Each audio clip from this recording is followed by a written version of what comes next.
You ask Tiger to solve. This deals with linear equations with one unknown. The final result is n equals 2. Let's solve it step by step. Group all constants on the right side of the equation. Subtract 16 from both sides.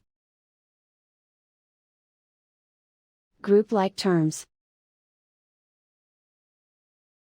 Simplify the arithmetic.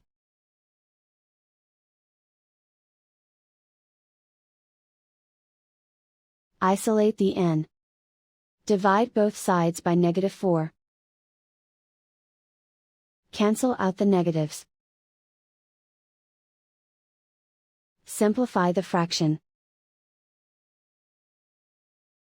Cancel out the negatives.